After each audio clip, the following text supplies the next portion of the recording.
सदाचार का तावीज। एक राज्य में शोर मचा कि भ्रष्टाचार बहुत फैल गया है।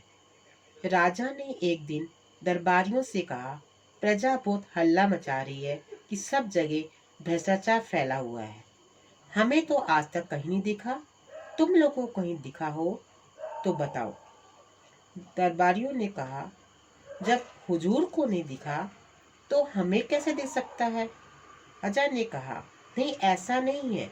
कभी कभी जो मुझे नहीं दिखता है वे तुम्हें दिखता होगा। जैसे मुझे बुरे सपने नहीं दिखते पर तुम्हें तो दिखते होंगे। दरबारियों ने कहा, जी दिखते हैं, पर ये सपनों की बात है। राजा ने कहा, फिर भी तुम लोग सारे राज में ढूंढ कर देखो कि कहीं फंसा तो नहीं है। अगर कहीं मिल जाए तो हमारे देखने के लिए नमूना लेते आना। हम भी तो देखे ये होता कैसा है। एक दरबारी ने कहा, हुजूर, वे हमें नहीं दिखेगा। सुना है वे बहुत बारीक होता है। हमारी आंखें विराटता देखने की इतनी आदी हो गई है कि हमें बारीक चीजें दिखती ही नहीं। हमें भ्रष्टाचार दिखा भी तो उसमें हमें आपकी ही छवि दिखेगी, क्योंकि हमारी आंखों में तो आपकी ही सूरत बसी है। पर अपने राज्य में एक जाति रहती है जिसे विशेषज्ञ कहते हैं। इस जाति के पास कुछ ऐसा अंजन होता है जो उसे आंखों में आंच कर वे बारीक चीज भी देख लेते हैं। मेरा निवेदन है कि इन विशेषज्ञों को ही हुजूर भ्रष्टाचार ढूंढने का काम सौंपे। राजा ने विशेषज्ञ जाति के 5 आदमी बुलाए और कहा, सुना है हमारे राज्य में भ्रष्टाचार है, पर वे कहाँ हैं ये पता नहीं चलता। तुम लोग उसका पता लगाओ। अगर मिल जाए तो पकड़ कर हमारे पास ले आना। विशेषज्ञों ने उसी दिन से छानबीन शुरू कर दी। 2 महीने बाद ये पुनः दरबार में हाजिर हुए। राजा ने पूछा, विशेषज्ञों, तुम्हारी जांच पूरी हो गई? जी सरकार। क्या तुम्हें भ्रष्टाचार मिला? जी, बहुत सा मिला। राजा ने हाथ बढ़ाया, लाओ मुझे दिखाओ, देखो कैसा होता है। विशेषज्ञ बोला, वे स्थूल नहीं, सूक्ष्म है, अगोचर है, पर वे सर्वत्र व्याप्त है। उसे देखा नहीं जा सकता, अनुभव किया जा सकता है। वह सोच में पड़ गए। बोले, विशेषज्ञों, तुम कहते हो कि वे सूक्ष्म है, अगोचर है, वो सर्वव्यापी है। ये गुण तो ईश्वर के हैं। तो क्या भ्रष्टाचार ईश्वर है? विशेषज्ञों ने कहा, हाँ महाराज, अब भ्रष्टाचार ईश्वर हो गया है। एक दरबारी ने पूछा, पर वे है कहाँ? कैसे अनुभव होता है? विशेषज्ञों ने जवाब दिया, वह सर्वत्र है। वे इसी भवन में है। वे महाराज के सिंहासन में है। सिंहासन में है? कहकर राजा साहब उछल कर दूर खड़े हो गए। विशेषज्ञों ने कहा, हाँ सरकार, सिंहासन में है। पिछले माह इसी सिंहासन पर रंग करने के लिए जिस बिल का भुगतान किया गया था वे बिल झूठा था। वे वास्तव में दुगने दाम का था। आधा पैसा बीच वाले खा गए। आपके पूरे शासन में भ्रष्टाचार है, उमुक्ता घूस के रूप में। श्री की बात सुनकर राजा चिंतित हो गए और दरबारियों के कान खड़े हो गए। राजा ने कहा, ये तो बड़ी चिंता की बात है। हम भ्रष्टाचार बिल्कुल मिटाना चाहते हैं। विशेषज्ञों, तुम बता सकते हो कि कैसे मिट सकता है? विशेषज्ञों ने कहा, हाँ महाराज, हमने उसकी भी योजना तैयार की है। भ्रष्टाचार मिटाने के लिए महाराज को व्यवस्था में बहुत परिवर्तन करने होंगे। एक तो भ्रष्टाचार के मौके मिटाने होंगे। जैसे ठेका है तो ठेकेदार है, और ठेकेदार है तो अधिकारियों के लिए घूस है। ठेका मिट जाए तो उसकी घूस मिट जाए। इसी तरह और भी बहुत सी चीजें हैं। किन कारणों से आदमी घूस लेता है ये भी विचारनी है। राजा ने कहा, अच्छा, तुम अपनी पूरी योजना रख जाओ, हम और हमारे दरबारी उस पर विचार करें। विशेषज्ञ चले गए। राजा ने दरबारियों के साथ मिलकर भ्रष्टाचार मिटाने की योजना को पढ़ा, उस पर विचार किया।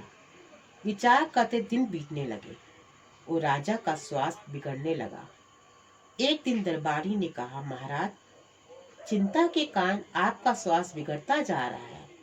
उन विशेषज्ञों ने आपको झंझट में डाल दिया। राजा ने कहा, पर करे क्या? तुम लोगों ने भी भ्रष्टाचार मिटाने की योजना का अध्ययन किया है। तुम्हारा क्या मत है? क्या उसे काम में लाना चाहिए? उन्होंने कहा, महाराज, ये योजना क्या है? एक मुसीबत है। उनके अनुसार कितने उलटफेर करने पड़ेंगे, कितनी परेशानी होगी, सारी व्यवस्था उलट पुलट हो जाएगी। जो चला आ रहा है उसे बदलने से नई नई कठिनाइयां पैदा हो सकती है। हमें तो कोई ऐसी तरकीब चाहिए जिससे बिना कुछ उलटफेर किए भ्रष्टाचार मिट जाए। साहब बोले, मैं भी यही चाहता हूँ, पर ये हो कैसे? हमारी प्रपितामह को तो जादू आता था, हमें वे भी नहीं आता। तुम लोग ही कोई उपाय खोजो। एक दिन दरबारियों ने राजा के सामने एक साधु को पेश किया और कहा, महाराज, एक कंदरा में तपस्या करते हुए इन महान साधक को हम ले आए हैं। इन्होंने सदाचार का ताबीज बनाया है। वे मंत्रों से सिद्ध है और उसके बांधने से आदमी एकदम सदाचारी हो जाता है। सबने साधु ने अपने झोले में से ताबीज निकालकर राजा को दिया। राजा ने उसे देखा, बोले, हे साधु, इस ताबीज के विषय में मुझे विस्तार से बताओ। इससे आदमी सदाचारी कैसे हो जाता है? साधु ने समझाया, महाराज, भ्रष्टाचार और सदाचार मनुष्य की आत्मा में होता है, बाहर से नहीं आता। विधाता जब मनुष्य को बनाता है तब किसी की आत्मा में ईमानदारी का कल फिट कर देता है और किसी की आत्मा में बेईमानी की। इस कल में से ईमान या बेईमानी के स्वर निकलते हैं, जिन्हें आत्मा की पुकार कहते हैं। आत्मा की पुकार के अनुसार ही आदमी काम करता है। प्रश्न ये है कि जिनकी आत्मा से बेईमानी के स्वर निकलते हैं, उन्हें दबाकर ईमानदारी के स्वर कैसे निकाले जाए? मैं कई वर्षों से इसी चिंतन में लगा हूँ। अभी मैंने ये सदाचार का ताबीज बनाया है। जिस आदमी की पूजा पर ये बंधा होगा, ये सदाचारी हो जाएगा।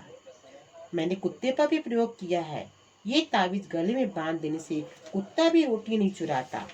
बात यह है कि इस ताबीज में से भी सदाचार के स्वर निकलते हैं। जब किसी की आत्मा बेईमानी के स्वर निकालने लगती है, तब उस ताबीज की शक्ति आत्मा का गला घोट देती है और आदमी को ताबीज के ईमान के स्वर सुनाई पड़ते हैं। वे इन स्वरों की आत्मा की पुकार समझकर सदाचार की ओर प्रेरित होता है। यही इस ताबीज का गुण है, महाराज। दरबार में हलचल मच गई। दरबारी उठ उठकर ताबीज को देखने लगे। राजा ने खुश होकर कहा, मुझे नहीं मालूम था कि मेरे राज्य में ऐसी चमत्कारी साधु भी है। महात्मन, हम आपके बहुत आभारी हैं। आपने हमारा संकट हर लिया। हम सर्वव्यापी भ्रष्टाचार से एक कारखाना खोल देते हैं। आप उसके जनरल मैनेजर बन जाएं और अपनी देख रेख में बढ़िया ताबीज बनवाएं।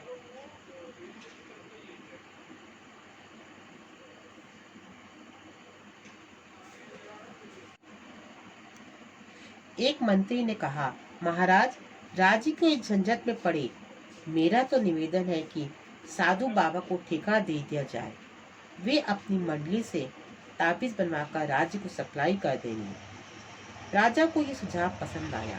साधु को ताबीज बनाने का ठेका दे दिया गया। उसी समय 5 करोड़ रुपए कारखाना खोलने के लिए पेशगी मिल गई। राज्य के अखबार में खबरें छपी, सदाचार के ताबीज की खोज। ताबीज बनाने का कारखाना खुला, लाखों ताबीज बन गए।